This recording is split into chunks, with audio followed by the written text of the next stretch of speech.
ਹੁਣ ਸਾਡੇ ਨਾਲ ਜੁੜੇ ਹੋਏ ਹਨ ਸਰਦਾਰ ਗੁਰਚਰਨਜੀਤ ਸਿੰਘ ਲਾਂਬਾ ਜੀ। ਅੱਜ ਦੇ ਪ੍ਰਵਕਤਾ ਸੰਬੋਧਨ ਡਾਕਟਰ ਗੁਰਮੀਤ ਸਿੰਘ ਸਿੱਧੂ ਜੀ, ਸਰਦਾਰ ਗੁਰਚਰਨਜੀਤ ਸਿੰਘ ਲਾਂਬਾ ਜੀ, ਭਾਈ ਅਮਰਜੀਤ ਸਿੰਘ ਚਾਵਲਾ ਜੀ ਸਾਡੇ ਨਾਲ ਜੁੜੇ ਹੋਏ ਨੇ। ਇਹਨਾਂ ਸਾਰਿਆਂ ਨੂੰ ਵੀ ਅਸੀਂ ਤੇਗ ਬਹਾਦਰ ਜੀ ਦੇ ਜੀਵਨ ਦਰਸ਼ਨ ਸੰਬੰਧੀ ਸੁਣਨਾ ਹੈ। ਸਭ ਤੋਂ ਪਹਿਲਾਂ ਮੈਂ ਬੇਨਤੀ ਕਰਦੀ ਹਾਂ ਸਰਦਾਰ ਗੁਰਚਰਨਜੀਤ ਸਿੰਘ ਲਾਂਬਾ ਜੀ, ਜੋ ਕਿ ਇੱਕ ਪੇਸ਼ੇ ਵਜੋਂ ਲੋਕੀ मेरी घर आवाज तो नहीं आ रही, चल रही है पर मतलब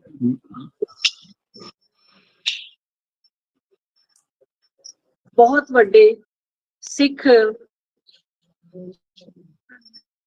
ਚਿੰਤਕ ਵੀ ਹਨ ਤੇ ਸ਼੍ਰੋਮਣੀ ਪ੍ਰਬੰਧਕ ਕਮੇਟੀ ਵੱਲੋਂ ਉਹਨਾਂ ਨੂੰ ਵਿਸ਼ੇਸ਼ ਤੌਰ ਤੇ ਵਿਦੇਸ਼ਾਂ ਦੇ ਵਿੱਚ ਧਰਮ ਪ੍ਰਚਾਰ ਕਮੇਟੀ ਦੇ ਦੂਤ ਵਜੋਂ ਨਿਯੁਕਤ ਕੀਤਾ ਹੋਇਆ ਹੈ ਤੇ ਸ਼੍ਰੋਮਣੀ ਗੁਰਦੁਆਰਾ ਪ੍ਰਬੰਧਕ ਕਮੇਟੀ ਦੇ ਬਹੁਤ ਸਾਰੀਆਂ ਮੈਸੇਜ ਆ ਰਹੇ ਨੇ, ਉਹਨਾਂ ਦਾ ਨਾਮ ਹੈ ਤੇ ਵੱਡੇ ਸਲਾਹਕਾਰ ਵਜੋਂ ਨਿਯੁਕਤ ਹਨ।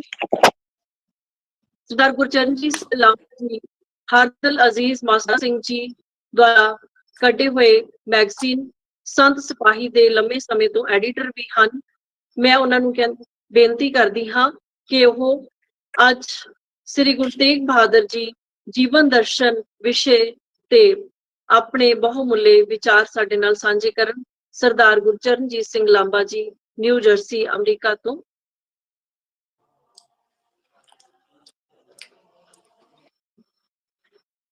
बंदा चंगा है, लांबा बंदा वधिया है, अपना खास है। साडी कलिंडर दी बड़ी मदद करता। बहुत सारा बहुत मेहनत है। वाईफाई नंबर में वाईफाई देख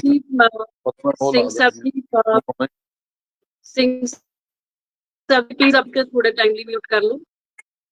अच्छा जी, हाँ जी लांबा साहब जी, साडी आवाज आ रही है? किवें म्यूट करना है? आवाज आ रही है लांबा साहब जी? स्पीकर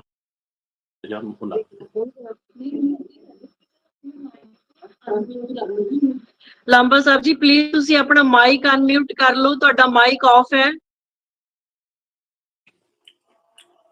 ਲਾਂਬਾ ਸਾਹਿਬ ਜੀ ਤੁਹਾਡਾ ਮਾਈਕ ਮਿਊਟ ਹੋਇਆ ਹੋਇਆ ਹੈ, ਮਾਈਕ ਅਨਮਿਊਟ ਕਰ ਲਓ। हम ऑन करता।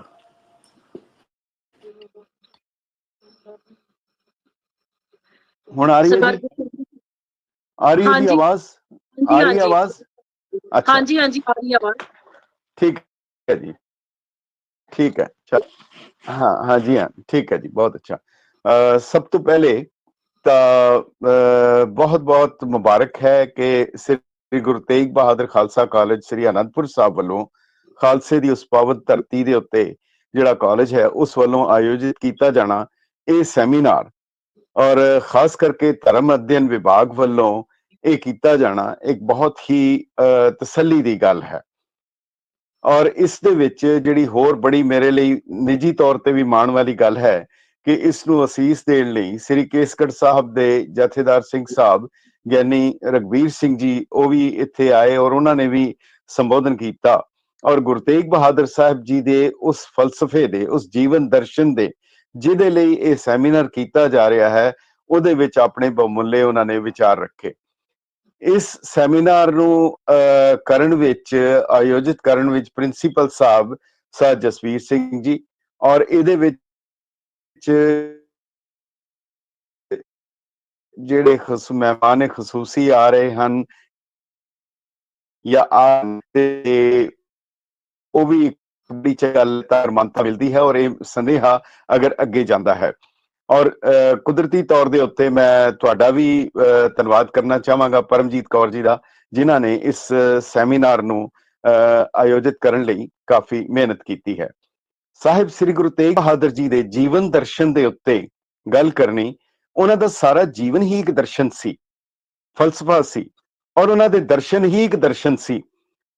ਯਾਨੀ ਕਿ ਉਹਨਾਂ ਦੇ ਜਦੋਂ ਦੀਦਾਰ ਕੀਤੇ ਜਾਣ ਤਾਂ ਉਹ ਆਪਣੇ ਆਪ ਵਿੱਚ ਇੱਕ ਫਲਸਫਾ ਸੀ ਔਰ ਉਹ ਫਲਸਫਾ ਜਿਹੜਾ ਉਹਨਾਂ ਨੇ ਦਿੱਤਾ ਹੈ ਉਹ ਸ਼ੁਰੂ ਤੋਂ ਲੈ ਕੇ ਅਖੀਰ ਤੱਕ ਉਸ ਥੋੜੇ ਜਿਹੇ ਜੀਵਨ ਕਾਲ ਦੇ ਵਿੱਚ ਆਪਣੀ ਹਯਾਤੀ ਦੇ ਵਿੱਚ ਜਿਹੜਾ ਉਹਨਾਂ ਨੇ ਜਿਹੜਾ ਫਲਸਫਾ ਦਿੱਤਾ ਹੈ ਉਹ ਬਿਲਕੁਲ ਨਿਤ ਤੌਰ ਦੇ ਉੱਤੇ ਤੇਗ ਬਹਾਦਰ ਸੀ ਕਿਰਿਆ ਕਰੀ ਨਾ ਕਿਨਹੂ ਆਨ, ਇਹ ਬਿਲਕੁਲ ਨਿਸ਼ਚਿਤ ਹੈ, ਇਹ ਕੋਈ ਅਤਕਥਨੀ ਨਹੀਂ ਹੈ। ਉਹਦੇ ਤੇ ਥੋੜੇ ਜਿਹੇ ਲਫ਼ਜ਼ਾਂ ਵਿੱਚ, ਤੁਹਾਡਾ ਸਮਾਂ ਬਹੁਤ ਕੀਮਤੀ ਹੈ, ਮੈਂ ਆਪਣੇ ਸ਼ਰਧਾ ਨਿਮਰਤਾ ਦੇ ਫੁੱਲ ਜਿਹੜੇ ਹੈਗੇ ਆ ਉਹ ਜ਼ਰੂਰ ਰੱਖਣੇ ਚਾਹਾਂਗਾ। ਜਿਵੇਂ ਸਿੰਘ ਸਾਹਿਬ ਜੀ ਨੇ ਕਿਹਾ ਦੀ ਹਮੇਸ਼ਾ ਨੀਵੀਂ ਹੁੰਦੀ ਸੀ, ਜਿਹਨੂੰ ਕਿਹਾ ਗਿਆ ਨਜ਼ਰ ਨੀਚੀ ਕਰ ਦੋ ਹਯਾ ਬਣ ਗਈ, ਨਜ਼ਰ ਉੱਚੀ ਕਰ ਦੋ ਦੁਆ ਬਣ ਗਈ, ਨਜ਼ਰ ਟੇੜੀ ਕਰ ਦੋ ਕਜ਼ਾਬ। ਇਹ ਨਜ਼ਰ ਦੀ ਗੱਲ ਹੈ, ਇਸ ਕਰਕੇ ਸਿੱਖ ਰਹਿਤ ਮਰਿਆਦਾ ਦੇ ਵਿੱਚ ਵੀ ਲਿਖਿਆ ਹੈ ਕਿ ਜਦੋਂ ਸਿੱਖ ਨੇ ਮੱਥਾ ਟੇਕਣਾ ਹੈ ਤਾਂ ਉਹ ਅਦਬ ਨਾਲ ਸਿਰ ਨਿਵਾ ਕੇ ਪਹਿਲੇ ਸਿਰ ਝੁਕਾਣਾ ਹੈ, ਫਿਰ ਮੱਥਾ ਟੇਕਣਾ ਹੈ। ਇਹ ਉਹੀ ਅਦਬ ਦੀ ਔਰ ਫਲਸਫੇ ਦੀ ਗੱਲ ਸੀ। ਮੈਂ ਹੁਣ ਆਪਣੀ ਗੱਲ ਗੁਰੂ ਤੇਗ ਬਹਾਦਰ ਜੀ ਦੇ ਜੀਵਨ ਦਰਸ਼ਨ ਦੇ ਉੱਤੇ ਕਰਾਂ। ਇੱਕ ਬੜਾ ਅੱਛਾ ਕਿਸੇ ਨੇ ਇੱਕ ਦੋ ਲਾਈਨਾਂ ਲਿਖੀਆਂ ਸੀ, ਜਿਸ ਨੂੰ ਗੁਰੂ ਤੇਗ ਬਹਾਦਰ ਜੀ ਨੇ ਆਪਣੇ ਜੀਵਨ ਦੇ ਵਿੱਚ ਅਮਲ ਵਿੱਚ ਲੈ ਕੇ ਆਂਦਾ। ਉਹ ਸੀ, ਸਿਰ ਰਾਖੇ ਸਿਰ ਜਾਤ ਹੈ, ਸਿਰ ਕਾਟੇ ਸਿਰ ਸੋਹੇ। ਯਾਨੀ ਜੇ ਸਿਰ ਰੱਖਾਂਗੇ ਤਾਂ ਸਿਰ ਚਲਾ ਜਾਏਗਾ, खत्म हो जाएगा, उसकी कोई कीमत नहीं है। सिर राखे सिर जात है, सिर काटे सिर सोहे, जैसे बाती दीप की कट उजियारा होए। दीपक दी बत्ती, दीवे दी बत्ती ਉਹ ਰੋਸ਼ਨੀ ਤਾਂ ਦਿੱਤੀ ਹੈ ਜਦੋਂ ਕੈਂਚੀ ਨਾਲ ਉਹਦਾ ਸਿਰ ਕੱਟ ਦਿੱਤਾ ਜਾਂਦਾ ਹੈ। ਔਰ ਗੁਰੂ ਤੇਗ ਬਹਾਦਰ ਜੀ ਨੇ ਆਪਣਾ ਸੀਸ ਕਟਵਾ ਕੇ ਉਹਨਾਂ ਨੇ ਉਸ ਜਗ੍ਹਾ ਨੂੰ ਚਾਂਦਨੀ ਚੌਕ ਬਣਾ ਦਿੱਤਾ। ਉਸ ਚੌਕ ਦੇ ਵਿੱਚ ਚਾਂਦਨੀ ਹੋ ਗਈ, ਰੋਸ਼ਨੀ ਹੋ ਗਈ। ਅੱਜ ਸਾਹਿਬ ਸ੍ਰੀ ਗੁਰੂ ਤੇਗ ਬਹਾਦਰ ਜੀ ਮਹਾਰਾਜ ਦਾ ਜੋਤੀ ਜੋਤ ਪੁਰਬ ਹੈ। ਔਰ ਇਹ ਇੱਕ ਜੋਤੀ ਜੋਤ ਪੁਰਬ ਹੀ ਨਹੀਂ ਹੈ, ਬਲਕਿ ਇਹ ਦਿਨ ਸ਼ੁਰੂਆਤ ਹੈ। ਇੱਥੋਂ ਥੋੜੇ ਦਿਨ ਬਾਅਦ, ਇਸ ਹਫਤੇ ਦੇ ਅੰਦਰ ਅੰਦਰ ਹੀ ਵੱਡੇ ਸਾਹਿਬਜ਼ਾਦਿਆਂ ਦੀ ਸ਼ਹਾਦਤ, ਛੋਟੇ ਸਾਹਿਬਜ਼ਾਦਿਆਂ ਦੀ ਸ਼ਹਾਦਤ, ਮਾਤਾ ਜੀ ਦੀ ਸ਼ਹਾਦਤ, ਗੁਰੂ ਸਾਹਿਬ ਦੇ ਆਪਣੇ ਪਿਆਰਿਆਂ ਦੀ ਸ਼ਹਾਦਤ, ਔਰ ਇਤਨਾ ਕੁਝ ਇਸ ਦੇ ਵਿੱਚ ਹੋਇਆ ਹੈ। ਇਸ ਦਾ ਕਾਰਨ ਵੀ ਇਹੀ ਹੈ, क्षमा भी कम नहीं कुछ इश्क में परवाने से, जान देता है अगर वो तो ये सर देती है। ये गुरु तेग बहादुर जी महाराज ने ये जिहड़ी शहादत दिती है, इसने फिर अगे सारी प्रेरणा दिती है। इसनूं बहुत सुंदर तेजा सिंह जी साबर पंथक कवि होए हन, उन्होंने गुलदस्ता बुनिया है, एक गुलदस्ता खड़ा किया है। उस गुलदस्ते दे विच कह रहे हैं, सुरगां दे विच बैठियां है सन एक जगह सरकारां दो, वेखण वाले वेख रहे ने बुते एक नुहारां दो। एक बुझारत जी पाई है उन्होंने, बड़ी सोहनी बुझारत जी है। सुरगां दे विच बैठियां है सन एक जगह सरकारां दो, वेखण वाले वेख रहे ने बुते एक नुहारां दो। ਗੱਲਾਂ ਵਿੱਚੋਂ ਗੱਲ ਨਿਕਲੀ ਗੱਲ ਇੱਕ ਵਿਚਾਰਾਂ ਦੋ, ਇੱਕ ਨੇ ਪੰਚਮ ਪਿਤਾ ਪਿਆਰੇ, ਇੱਕ ਉਹਨਾਂ ਦੇ ਪੋਤੇ ਜੋ ਉਸ ਪੋਤੇ ਨੇ ਪੋਤੇ ਲੈ ਲਏ, ਦੋ ਇਧਰ ਤੇ ਇਧਰ ਦੋ। ਇਹ ਗੁਲਦਸਤਾ ਹੈ ਜਿਸ ਨੂੰ ਗੁਰੂ ਤੇਗ ਬਹਾਦਰ ਜੀ ਨੇ ਔਰ ਅੱਗੋਂ ਸਾਹਿਬਜ਼ਾਦਿਆਂ ਨੇ, ਪਰ ਉਸ ਦੇ ਬਾਅਦ ਫਿਰ ਇਹ ਲੜੀ ਚੱਲ ਪਈ ਹੈ, ਇਹ ਫਿਰ ਰੁਕੀ ਨਹੀਂ ਹੈਗੀ। ਗੁਰੂ ਤੇਗ ਬਹਾਦਰ ਸਾਹਿਬ ਦੀ ਸ਼ਹਾਦਤ ਜਿਹੜੀ ਹੈ ਉਹ ਜਿਸ ਮਕਸਦ ਲਈ ਹੋਈ ਹੈ, ਉਹ ਸਾਹਿਬ ਸ੍ਰੀ ਗੁਰੂ ਗੋਬਿੰਦ ਸਿੰਘ ਜੀ ਮਹਾਰਾਜ ਨੇ ਕਲਗੀਧਰ ਪਿਤਾ ਨੇ ਖੁਦ ਉਸ ਨੂੰ ਅੰਕਿਤ ਕੀਤਾ। ਇਹ ਬੜੀ ਵੱਡੀ ਗੱਲ ਹੈ ਕਿ ਉਹਨਾਂ ਨੇ ਇਸ ਗੱਲ ਨੂੰ ਇਤਿਹਾਸ ਦੇ ਵਿੱਚ ਇੱਕ ਜਿਹੜੀ ਪ੍ਰਾਇਮਰੀ ਵਿਟਨੈਸ ਹੁੰਦੀ ਹੈ ਉਹ ਉਹਨਾਂ ਨੇ ਕਰ ਦਿੱਤਾ। ਉਹਦਾ ਕਾਰਨ ਕੀ ਸੀ? ਹਜ਼ੂਰ ਨੇ ਕਿਹਾ, ਧਰਮ ਹੇਤ ਸਾਕਾ ਜਿਨ ਕੀਆ। ਇਹ ਗੱਲ ਸੀ, ਧਰਮ ਹੇਤ, ਧਰਮ ਦੀ ਖਾਤਰ ਹੈ, ਕਿਸੇ ਹੋਰ ਦੀ ਨਹੀਂ, ਕਿਸੇ ਹੋਰ ਗੱਲ ਲਈ ਨਹੀਂ ਹੈ। ਔਰ ਦੋ ਗੱਲਾਂ ਉਹਨੇ ਦੂਸਰੀ ਗੱਲ ਕਹੀ, ਇਤੀ ਜਿਨ ਕਰੀ। ਫਿਰ ਕਿਹਾ, ਸੀਸ ਦਿਆ ਸਿਰ ਦਿਆ, ਸੀਸ ਦਿਆ ਪਰ ਸੀਨਾ ਉਚਰੀ। ਇਹ ਜਿਹੜੀ ਗੱਲ ਗੁਰੂ ਤੇਗ ਬਹਾਦਰ ਸਾਹਿਬ ਨੇ ਕੀਤੀ, ਹਜ਼ੂਰ ਨੇ ਕਿਹਾ, ਤਿਲਕ ਜੰਜੂ ਰਾਖਾ ਪ੍ਰਭ ਤਾਂਕਾ, ਕੀਨੋ ਬੜੋ ਕਲੂ ਮੈਂ ਸਾਕਾ, ਸਾਧਨ ਹੇਤ ਇਤੀ ਜਿਨ ਕਰੀ, ਸੀਸ ਦਿਆ ਪਰ ਸੀਨਾ ਉਚਰੀ। ਧਰਮ ਹੇਤ साका जिन किया, सीस दिया पर सिर न दिया। अगली लाइन बहुत ही महत्वपूर्ण है। सतगुरु सच्चे पातशाह कह रहे हैं, नाटक चेटक किए कुखाजा, प्रभ लोकन कह आवत लाजा। हुण ये जिहड़ी लाइन है ਕਿ ਨਾਟਕ ਚੇਤਕ ਕੀਏ ਕੁਕਾਜਾ ਪ੍ਰਭ ਲੋਗਨ ਕੇ ਆਵਤ ਲਾਜਾ, ਇਸ ਦਾ ਕੀ ਅਰਥ ਹੈ? ਇਹ ਕਿਉਂ ਗੁਰੂ ਸਾਹਿਬ ਨੂੰ ਕਿਉਂ ਲਿਖਣੀ ਪਈ? ਇਹ ਬਹੁਤ ਹੀ ਮਹੱਤਵਪੂਰਨ ਹੈ ਜੇਕਰ ਅੱਜ ਅਸੀਂ ਉਸ ਦੇ ਉੱਤੇ ਥੋੜੀ ਜਿਹੀ ਵਿਚਾਰ ਕਰ ਸਕੀਏ।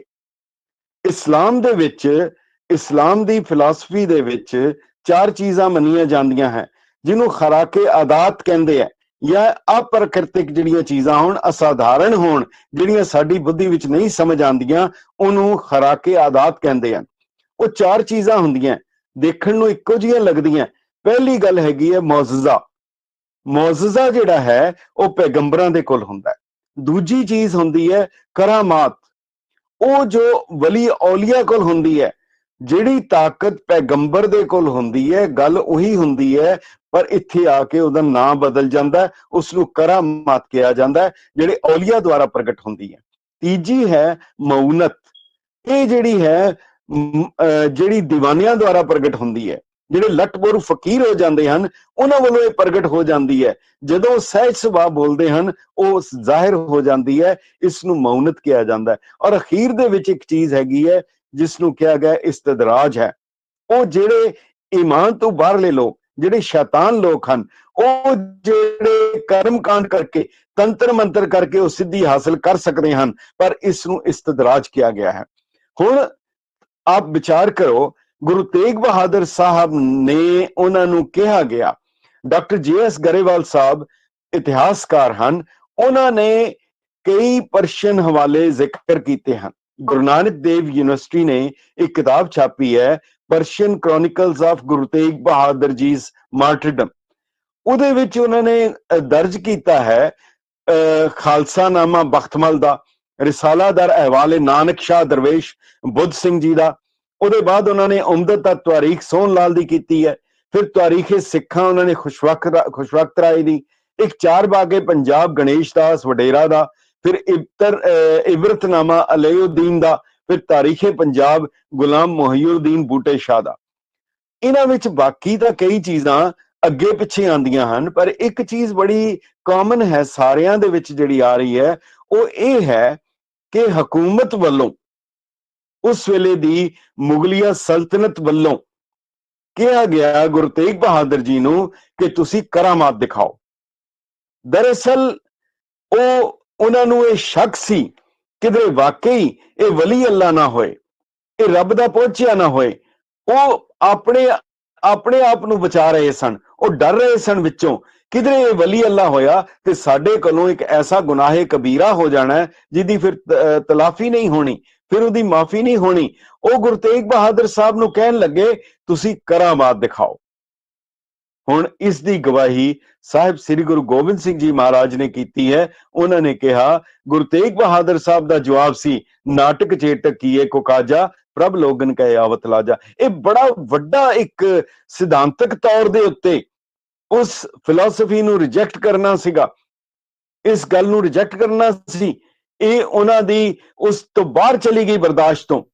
ਪਰ ਫਿਰ ਵੀ ਉਹਨਾਂ ਨੇ ਅਗਲੀ ਗੱਲ ਜਿਹੜੀ ਕਹੀ, ਜਿਹੜੀ ਡਾਕਟਰ JS ਗਰੇਵਾਲ ਸਾਹਿਬ ਨੇ ਲਿਖੀ ਹੈ, ਉਹ ਜਿੰਨੇ ਹਵਾਲੇ ਦਿੱਤੇ ਗਏ ਹੈ, ਉਹਨਾਂ 'ਚ ਇੱਕ ਗੱਲ ਕਹੀ, ਉਹ ਕਹਿਣ ਲੱਗੇ ਠੀਕ ਹੈ, ਫਿਰ ਤੁਸੀਂ ਇੱਕ ਕੰਮ ਕਰੋ, ਤੁਸੀਂ ਕਹਿ ਦਿਓ ਕਿ ਤੁਹਾਡੇ ਕੋਲ ਇਹ ਤਾਕਤ ਨਹੀਂ ਹੈ।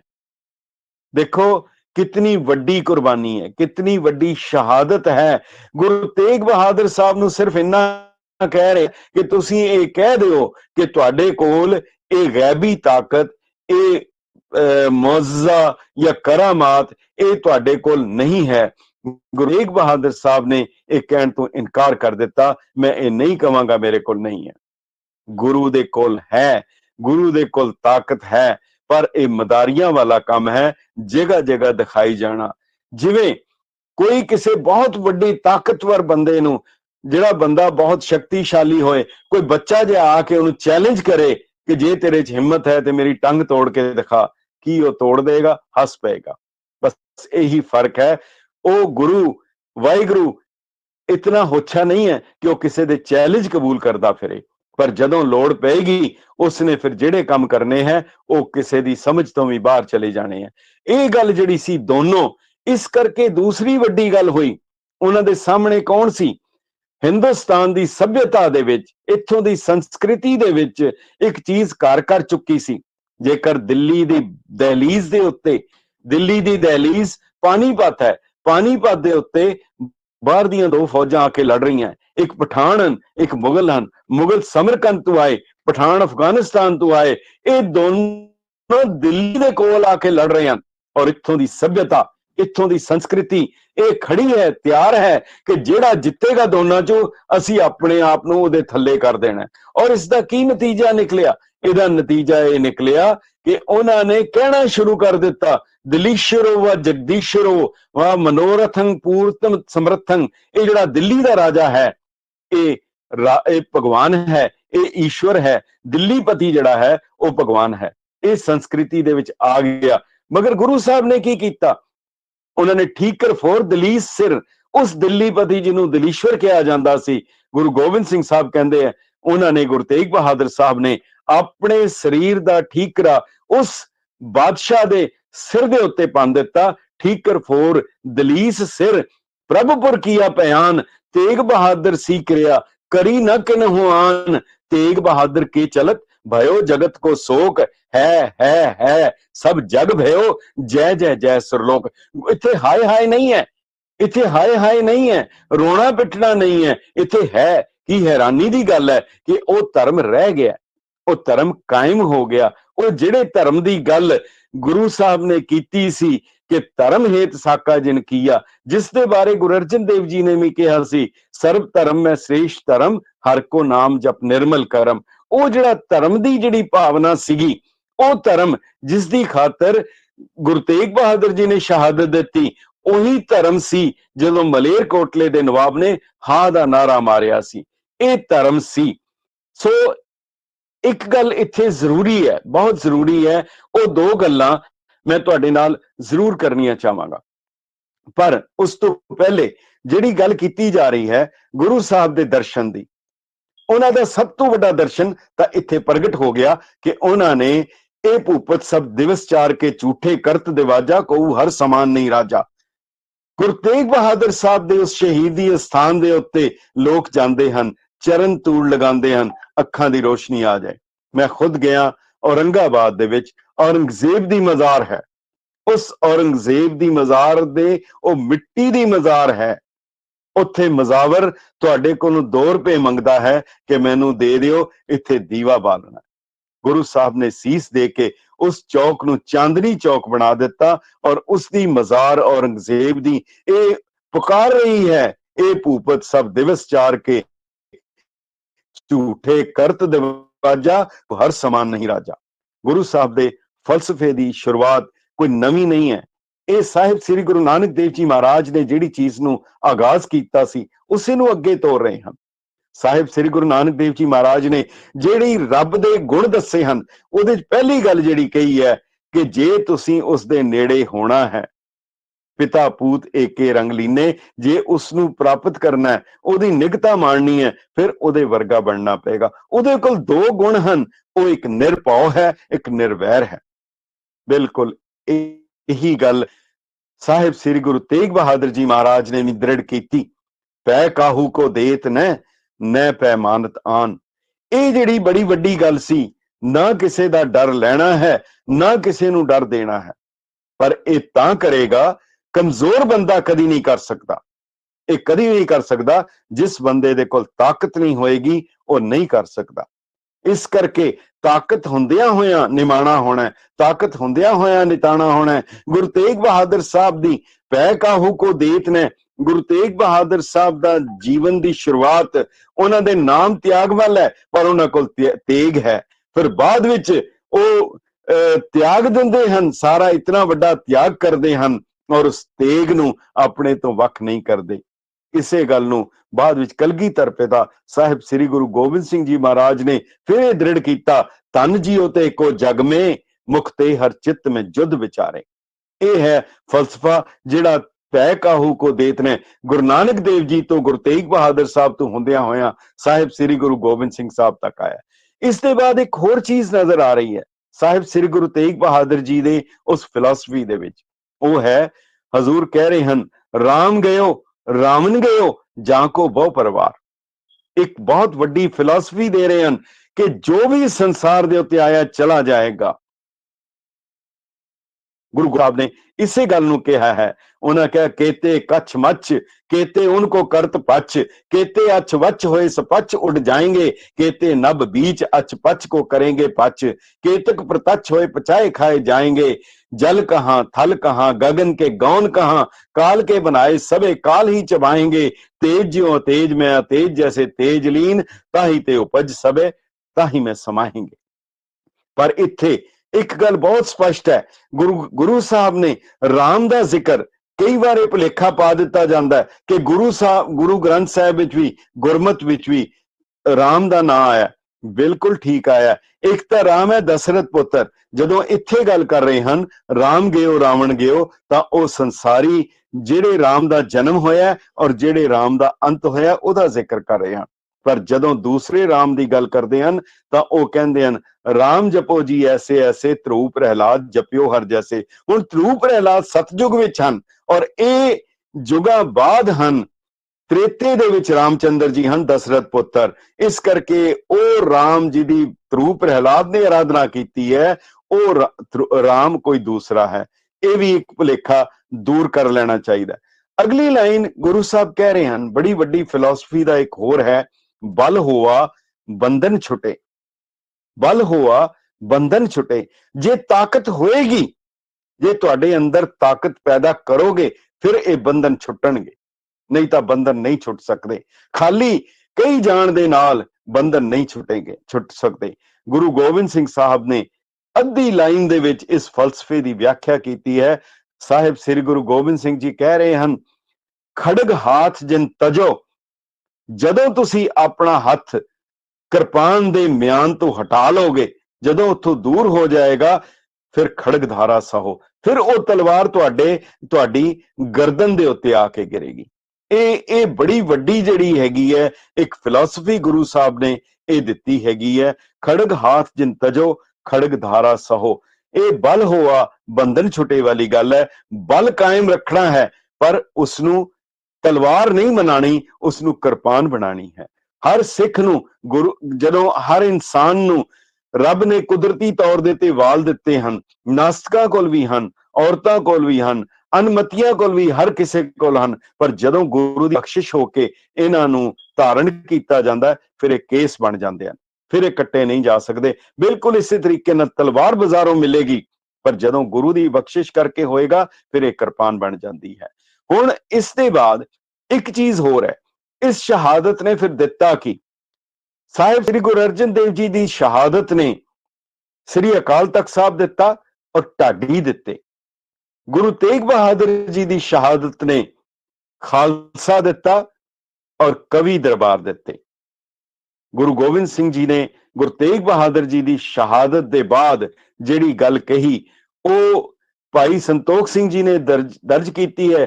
श्री गोबिंद सुनकर ऐसे गर्जत बोले जलधर जैसे, ए बिद को पंथ बनावो सगल जगत में भो बितावो, लाखों जग के नारिक थाए तिन में मिले एक सिख जाए, सब में पृथक पछानियों परे रले ना कब हूं कैसे करे। इन न्यारा खालसा होएगा जिहदा कदी विच लुकेगा नहीं। मास्टर तारा सिंह जी ने बहुत सुंदर विचार लिखे हैं और जिहड़े वाकई एक बहुत साडे लई चानण बना रहा है। वो कहंदे हन धन भाग हन उसदे जिस नूं किसी दूसरे की सेवा करन दा मौका मिले, उस तो भी वड्डे भाग उसदे हन जिस नूं धर्म की सेवा करन दा मौका मिले, उस तो बहुत वड्डे भाग हन उसनूं जिस नूं किसी दूजे दे धर्म की सेवा करन दा मौका मिले। पर इस संसार दे विच सब तो वड्डे भाग हन उसदे जिस नूं दूसरियां दे धर्म की रखिया लई जान कुर्बान करन दा मौका मिले। ये जिहड़ी अदुੱਤੀ गुरु साहब ने ये जिहड़ी शहादत दिती है इसनूं इस परिपेख विच देखना पएगा। क्योंकि तुसी सारे विद्वान हो, विद्वान सज्जन हन और धर्म अध्ययन विभाग वालों हो रहा है। दो चीज़ां जरूर गुरु तेग बहादुर साहब की जिहड़ी निरपैता की गल है उहदे विच दो चीज़ां जरूर विचारनियां और इनू गंभीरता दे नाल लैण वाली गल है।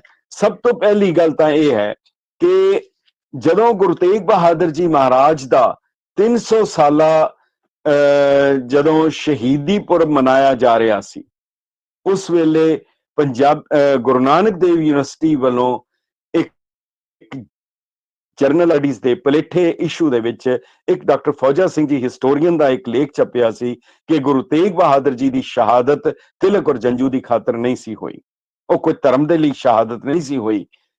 ਉਸ ਦੇ ਉੱਤੇ ਬਹੁਤ ਵਾਵਰੇਲਾ ਹੋਇਆ, ਸਭ ਕੁਝ ਹੋਇਆ, ਪਰ ਉਸ ਦੇ ਬਾਅਦ ਬੜੀ ਕੌਮ ਦੀ ਖੁਸ਼ਕਿਸਮਤੀ ਹੈ, ਡਾਕਟਰ ਫੌਜਾ ਸਿੰਘ ਜੀ ਨੇ ਇਹ ਕਿਹਾ, ਇੱਕ ਲੇਖ ਲਿਖਿਆ, ਫਿਰ ਕਿਤਾਬ ਵੀ ਲਿਖੀ ਕਿ ਜਿਹੜੀ ਗੁਰੂ ਗੋਬਿੰਦ ਸਿੰਘ ਸਾਹਿਬ ਦੇ ਇਹ ਬਚਨ ਹਨ, ਤਿਲਕ ਜੰਜੂ ਰਾਖਾ ਪ੍ਰਭ ਤਾਂਕਾ, ਇਹ ਪ੍ਰਾਇਮਰੀ ਐਵੀਡੈਂਸ ਸੀ, ਇਹ ਮੈਨੂੰ ਇਗਨੋਰ ਨਹੀਂ ਸੀ ਕਰਨੀ ਚਾਹੀਦੀ, ਇਹ ਮੇਰੇ ਕੋਲੋਂ ਅਕੈਡਮਿਕ ਤੌਰ ਦੇ ਉੱਤੇ ਇੱਕ ਗਲਤੀ ਹੋਈ ਹੈ। ਉਹਨਾਂ ਨੇ ਉਹਦੀ ਮਾਫੀ ਮੰਗੀ ਔਰ ਉਸ ਚੀਜ਼ ਨੂੰ ਦਰੁਸਤ ਕੀਤਾ। ਅੱਜ ਫਿਰ ਕੁਝ ਕੁਆਟਰਸ ਤੋਂ ਸੁਣਿਆ ਜਾ ਰਿਹਾ ਹੈ ਕਿ ਇਹ ਜਿਹੜੀ ਗਵਾਹੀ ਹੈ ਗੁਰੂ ਤੇਗ ਬਹਾਦਰ ਸਾਹਿਬ ਦੀ, ਜਿਹੜੀ ਬਚਿੱਤਰ ਨਾਟਕ ਦੇ ਵਿੱਚ ਗੁਰੂ ਕਲਗੀਧਰ ਪਿਤਾ ਨੇ ਅੰਕਿਤ ਕੀਤੀ ਹੈ, ਇਸ ਨੂੰ ਮੁੜ ਖਤਮ ਕਰ ਦਿੱਤਾ ਜਾਏ। ਇਹ ਗੁਰੂ ਤੇਗ ਬਹਾਦਰ ਜੀ ਦੀ ਸ਼ਹਾਦਤ ਨੂੰ ਨਕਾਰਨ ਤੇ ਉਹਨਾਂ ਦੀ ਸ਼ਹਾਦਤ ਦੇ ਲਈ ਇੱਕ ਬਹੁਤ ਅਹਿਮ ਗਵਾਹੀ ਨੂੰ ਮਿਟਾਉਣ ਦੇ ਤੁੱਲ ਹੈ। ਸੁਚੇਤ ਹੋਣ ਦੀ ਲੋੜ ਹੈ। ਇਸ ਦੇ ਇਲਾਵਾ ਇੱਕ ਹੋਰ ਗੱਲ ਹੈ, ਜੇਕਰ ਬਾਬਰ ਦੇ ਹਮਲੇ ਵੇਲੇ, ਅਗਰ ਬਾਬਰ ਦੇ ਹਮਲੇ ਵੇਲੇ ਗੁਰੂ ਸਾਹਿਬ ਨੇ ਕਿਹਾ ਮੁਸਲਮਾਨੀਆਂ ਪੜ੍ਹੇ ਕਤੇਬਾਂ ਕਸ਼ਟ ਮੈਂ ਕਰੇ ਖੁਦਾਏ ਵੇ ਲਾਲੋ, ਉੱਥੇ ਹਿੰਦਵਾਣੀਆਂ, ਤੁਰਕਾਣੀਆਂ, ਮੁਸਲਮਾਨੀਆਂ ਸਾਰਿਆਂ ਦੇ ਉੱਤੇ ਤਸ਼ੱਦਦ ਹੋਇਆ, ਹਰ ਇੱਕ ਦੇ ਲਈ ਗੁਰੂ ਸਾਹਿਬ ਨੇ ਆਵਾਜ਼ ਉਠਾਈ। ਜੇਕਰ ਪੰਡਤਾਂ ਦੇ ਖਾਤਰ ਹੋਇਆ, ਗੁਰੂ ਤੇਗ ਬਹਾਦਰ ਜੀ ਨੇ ਸੀਸ ਤੱਕ ਦੇ ਦਿੱਤਾ। ਜੇ ਉਹਨਾਂ ਦੀ ਥਾਂ ਦੇ ਉੱਤੇ ਮੌਲਾਣੇ ਵੀ ਆਉਂਦੇ ਤਾਂ ਉਹਨਾਂ ਨੇ ਸ਼ਹਾਦਤ ਜ਼ਰੂਰ ਦੇ ਦੇਣੀ ਸੀ। ਜੇ ਇਹ ਇੱਕ ਸਿਧਾਂਤ ਸੀ, ਧਰਮ ਦੀ ਖਾਤਰ ਦਿੱਤਾ, ਨਾ ਕਿ ਕਿਸੇ ਪਾਰਟਿਕੂਲਰ ਵਿਅਕਤੀ ਲਈ, ਕਿਸੇ ਸਿਧਾਂਤ ਲਈ ਦਿੱਤਾ। ਹੁਣ ਇੱਕ ਹੋਰ ਚੀਜ਼ ਹੈ, ਇਹ ਬਹੁਤ ਅਹਿਮ ਹੈ, ਇਹਨੂੰ ਵਿਚਾਰਨ ਦੀ ਲੋੜ ਹੈ। ਗੁਰੂ ਗੋਬਿੰਦ ਸਿੰਘ ਸਾਹਿਬ ਦੀ ਅਵਸਥਾ 9 ਸਾਲ ਦੀ ਹੈ, ਗੁਰੂ ਤੇਗ ਬਹਾਦਰ ਜੀ ਦੀ, ਪਿਤਾ ਗੁਰੂ ਤੇਗ ਬਹਾਦਰ ਜੀ ਦੀ ਸ਼ਹਾਦਤ ਹੁੰਦੀ ਹੈ ਔਰ ਤਿਲਕ ਜੰਜੂ ਦੀ ਖਾਤਰ ਹੁੰਦੀ ਹੈ। ਔਰ ਉਸ ਤੋਂ 11 ਸਾਲ ਬਾਅਦ ਪਹਾੜੀ ਰਾਜੇ ਸਾਰੇ ਇਕੱਠੇ ਹੋ ਕੇ ਔਰੰਗਜ਼ੇਬ ਦੇ ਮੁਗਲ ਫੌਜਾਂ ਦੇ ਨਾਲ ਮਿਲ ਕੇ ਗੁਰੂ ਗੋਬਿੰਦ ਸਿੰਘ ਸਾਹਿਬ ਦੇ ਉੱਤੇ ਹਮਲਾ ਕਰਦੇ ਹਨ, ਜਿਨ ਉਸ ਵੇਲੇ ਗੁਰੂ ਸਾਹਿਬ ਦੀ ਉਮਰ 20-21 ਸਾਲ ਦੀ ਹੈ। ਇਹ ਬਹੁਤ ਵੱਡੀ ਅਕਿਰਤ ਘਣਤਾ ਹੈ। ਇਸ ਦੇ ਨਾਲ ਹੀ ਪਰ ਫਿਰ ਵੀ ਗੁਰੂ ਸਾਹਿਬ ਨੇ ਆਪਣਾ ਬਿਰਦ ਨਹੀਂ ਛੱਡਦੇ।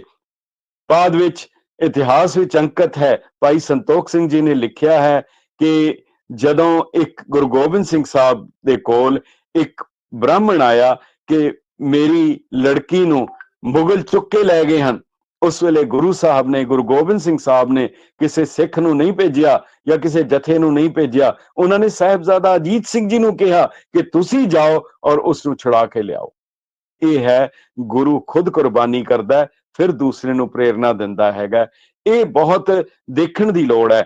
ਗੁਰੂ ਗੋਬਿੰਦ ਸਿੰਘ, ਗੁਰੂ ਤੇਗ ਬਹਾਦਰ ਸਾਹਿਬ ਦੀ ਸ਼ਹਾਦਤ, ਔਰੰਗਜ਼ੇਬ ਹਿੰਦੁਸਤਾਨ ਦੇ ਵਿੱਚ ਰਾਸ਼ਟਰੀ ਏਕਤਾ ਚਾਹੁੰਦਾ ਸੀ, ਇੱਕੋ ਮਜ਼ਹਬ ਹੋ ਜਾਏ। ਅੱਜ ਫਿਰ ਰਾਸ਼ਟਰੀ ਏਕਤਾ ਦੇ ਨਾਂ ਦੇ ਉੱਤੇ ਇਹ ਕੀਤਾ ਜਾ ਰਿਹਾ, ਕੇਵਲ ਇੱਕ ਧਰਮ ਹੋਏ, ਇੱਕ ਮਜ਼ਹਬ ਹੋਏ, ਇੱਕੋ ਫਿਲਾਸਫੀ ਹੋਏ। ਇਹ ਗੁਰੂ ਤੇਗ ਬਹਾਦਰ ਸਾਹਿਬ ਦੀ ਸ਼ਹਾਦਤ ਦੇ ਉੱਤੇ ਬੜਾ ਵੱਡਾ ਹਮਲਾ ਹੈ। ਇਸ ਨੂੰ ਸਿੱਖਾਂ ਨੇ ਗੁਰੂ ਤੇਗ ਬਹਾਦਰ ਜੀ ਦੇ ਪਦ ਚਿੰਨ੍ਹਾਂ ਦੇ ਉੱਤੇ ਚੱਲ ਕੇ ਇਸ ਨੂੰ ਰੋਕਣਾ। ਇਸ ਦੇ ਨਾਲ ਅਖੀਰ ਦੇ ਵਿੱਚ ਗੁਰੂ ਗੋਬਿੰਦ ਸਿੰਘ ਸਾਹਿਬ ਨੇ ਜਿਹੜੀ ਗੱਲ ਕੀਤੀ ਹੈ, ਜਿਹੜਾ ਵਾਅਦਾ ਕੀਤਾ ਹੈ, ਸਤਿਗੁਰ ਕੀ ਬਾਣੀ ਸਤ ਸਤ ਕਰ ਜਾਣੋ ਗੁਰਸਿੱਖੋ, ਇਹ ਜਿਹੜਾ ਉਹਨਾਂ ਨੇ ਵਾਅਦਾ ਹੈ, ਤੇਗ ਬਹਾਦਰ ਸਿਮਰਿਏ ਕਰ ਨੌ ਨਿਧਿ ਆਵੇ ਤਾਏ। ਜੇ ਉਹਨਾਂ ਨੂੰ ਸਿਮਰਿਆ ਜਾਏਗਾ ਤਾਂ ਉਹ ਫਿਰ ਕਹਿੰਦੇ ਹਨ ਕਿ ਸਾਰੀ ਥਾਂ ਸਹਾਈ ਹੋਣਗੇ। ਔਰ ਇਸਲਾਮ ਦੇ ਵਿੱਚ ਇੱਕ ਗਾਜ਼ੀ ਹੁੰਦਾ ਹੈ ਜਿਹੜਾ ਮੈਦਾਨੇ ਜੰਗ ਚੋਂ ਵਾਪਸ ਆਉਂਦਾ ਹੈ, ਇੱਕ ਮੂਜ਼ੀ ਹੁੰਦਾ ਹੈ ਜਿਹੜਾ ਡਰਪੋਕ ਹੈ, ਭੱਜ ਕੇ ਆ ਜਾਂਦਾ ਹੈ, ਇੱਕ ਸ਼ਹੀਦ ਹੁੰਦਾ ਹੈ। ਬੁੱਲੇ ਸ਼ਾਹ ਗੁਰੂ ਤੇਗ ਬਹਾਦਰ ਸਾਹਿਬ ਨੂੰ ਉਹ ਸ਼ਹੀਦ ਨਹੀਂ ਕਹਿੰਦਾ, ਉਹ ਕਹਿੰਦਾ ਕਹੋ ਤੇਗ ਬਹਾਦਰ ਗਾਜ਼ੀ ਹੋ, ਕਹੋ ਮਿੰਬਰ ਤੇ ਬਹਿਰਾਜ਼ੀ ਹੋ। ਗੁਰੂ ਤੇਗ ਬਹਾਦਰ ਸਾਹਿਬ ਨੂੰ ਉਹ ਗਾਜ਼ੀ ਕਹਿੰਦਾ। ਉਹ ਅੱਜ ਵੀ ਹੈਗੇ ਹੈ, ਜੇ ਹੈਗੇ ਹੈ ਤਾਂ ਹੀ ਅਸੀਂ ਅਰਦਾਸ ਕਰਦੇ ਹਾਂ, ਤੇਗ ਬਹਾਦਰ ਸਿਮਰਿਏ ਕਰ ਨੌ ਨਿਧਿ ਆਵੇ ਤਾਏ, ਸਭ ਥਾਈ ਹੋਏ ਸਹਾਏ। ਸੋ ਇਤਨੇ ਇੱਕ ਵਿਚਾਰ, ਮੈਨੂੰ ਨਹੀਂ ਪਤਾ ਮੈਂ ਇਹਨੂੰ ਜਸਟੀਫਾਈ ਕਰ ਸਕਿਆ ਕਿਤਨਾ ਕੁ ਹੈ, ਪਰ ਇਹ ਗੁਰੂ ਸਾਹਿਬ ਦੇ ਚਰਨਾਂ ਦੇ ਵਿੱਚ ਉਹਨਾਂ ਦੀ ਸ਼ਹਾਦਤ ਔਰ ਇਹ ਜਿਹੜਾ 400 ਸਾਲਾ ਆ ਰਿਹਾ, ਅਗਰ ਇਸ ਦੇ ਵਿੱਚੋਂ ਕੁਝ ਕਿੜਕਾ ਮਾਤਰ ਵੀ ਅਸੀਂ ਉਸ ਫਿਲਾਸਫੀ ਦਾ ਅਸੀਂ ਅਗਰ ਲੈ ਸਕੀਏ ਤਾਂ ਇਹ ਬਹੁਤ ਵੱਡੀ ਗੱਲ ਹੋਏਗੀ। ਸੋ ਫਿਰ ਇੱਕ ਵਾਰ ਕਾਲਜ ਦਾ, ਤੁਹਾਡੇ ਧਰਮ ਅਧਿਐਨ ਵਿਭਾਗ ਦਾ ਔਰ ਜਿਹੜੇ ਪਤਵੰਤੇ ਸਾਰੇ ਆਏ ਹਨ ਜਾਂ ਆ ਰਹੇ ਹਨ, ਚਾਵਲਾ ਸਾਹਿਬ, ਪ੍ਰਿੰਸੀਪਲ ਸੁਰਿੰਦਰ ਸਿੰਘ ਜੀ, ਤੇ ਸਿੰਘ ਸਾਹਿਬ ਵੀ ਆਏ ਹਨ ਔਰ ਡਾਕਟਰ ਚੀਮਾ ਸਾਹਿਬ ਸ਼ਾਇਦ ਆ ਰਹੇ, ਮੈਨੂੰ ਹੁਣ ਨਜ਼ਰ ਤੇ ਨਹੀਂ ਆ ਰਿਹਾ, ਬਿਲਕੁਲ ਬਲਾਈਂਡ ਸਪॉट ਹੈ, ਪਰ ਜਿਹੜੇ ਵੀ ਆਏ ਜਾਂ ਆ ਰਹੇ ਹਨ ਸਾਰਿਆਂ ਦਾ ਬਹੁਤ ਬਹੁਤ ਧੰਨਵਾਦ। ਔਰ ਖਾਸ ਕਰਕੇ ਤੁਹਾਡੇ ਦਰਸ਼ਕਾਂ ਔਰ ਸਰੋਤਿਆਂ ਦਾ ਕਿ ਮੈਨੂੰ ਮੌਕਾ ਦਿੱਤਾ ਹੈ ਇਤਨੀ ਦੂਰ ਤੋਂ ਤੁਹਾਡੇ ਵਿੱਚ ਸ਼ਾਮਲ ਹੋਣ ਦਾ, ਮੈਨੂੰ ਵੀ ਆਪਣਾ ਹਿੱਸਾ ਸਮਝਿਆ। ਬਹੁਤ ਬਹੁਤ ਧੰਨਵਾਦ। ਵਾਹਿਗੁਰੂ ਜੀ ਕਾ ਖਾਲਸਾ, ਵਾਹਿਗੁਰੂ ਜੀ ਕੀ ਫਤਿਹ। ਵਾਹਿਗੁਰੂ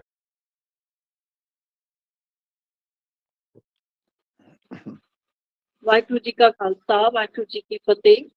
ਬਹੁਤ ਬਹੁਤ ਧੰਨਵਾਦ ਸਰਦਾਰ ਗੁਰਚਰਨਜੀਤ ਸਿੰਘ ਲਾਂਬਾ ਜੀ। ਬੜੇ ਹੀ ਵਿਸਥਾਰ ਸਹਿਤ ਉਹਨਾਂ ਨੇ ਗੁਰੂ ਤੇਗ ਬਹਾਦਰ ਜੀ ਦੇ ਜੀਵਨ ਦਰਸ਼ਨ ਨਾਲ ਸੰਬੰਧਿਤ ਬਹੁਪੱਖੀ ਦ੍ਰਿਸ਼ਟੀਕੋਣ ਸਾਡੇ ਦ੍ਰਿਸ਼ਟੀਗੋਚਰ ਕੀਤੇ, ਜਿਨ੍ਹਾਂ ਨੂੰ ਪੜਚੋਲਣ ਦੀ ਵੀ ਅੱਜ ਬਹੁਤ ਲੋੜ ਹੈ। ਉਹਨਾਂ ਨੇ ਗੁਰੂ ਤੇਗ ਬਹਾਦਰ ਜੀ ਦੀਆਂ ਸ਼ਹਾਦਤ, ਗੁਰੂ ਅਰਜਨ ਦੇਵ ਜੀ ਦੀ ਸ਼ਹਾਦਤ, ਫਿਰ ਗੁਰੂ ਤੇਗ ਬਹਾਦਰ ਜੀ ਦੀ ਸ਼ਹਾਦਤ, ਜੋ ਕਿ ਦੋਨੋਂ ਸ਼ਹਾਦਤਾਂ ਸਨ, ਉਸ ਤੋਂ ਬਾਅਦ ਇੱਕ ਸ਼ਹਾਦਤਾਂ ਦੀ ਨਿਰੰਤਰਤਾ ਦੀ ਗੱਲ ਕੀਤੀ ਹੈ ਤੇ ਉਹ ਸ਼ਹਾਦਤਾਂ ਨਿਰੰਤਰ ਹੁੰਦੀਆਂ ਰਹੀਆਂ ਤੇ ਸਿੱਖ ਨਵੇਂ ਤੋਂ ਨਵੇਂ ਮੁਹਾਰਾਂ ਵੱਲ ਨੂੰ ਮੁੜਦੇ ਗਏ।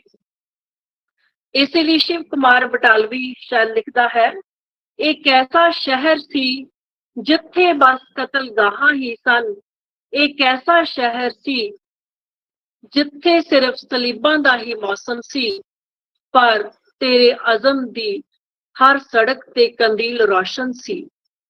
ਉਹਨਾਂ ਨੇ ਸਾਰੀਆਂ ਕੰਦੀਲਾਂ ਨੂੰ ਰੋਸ਼ਨ ਕੀਤਾ।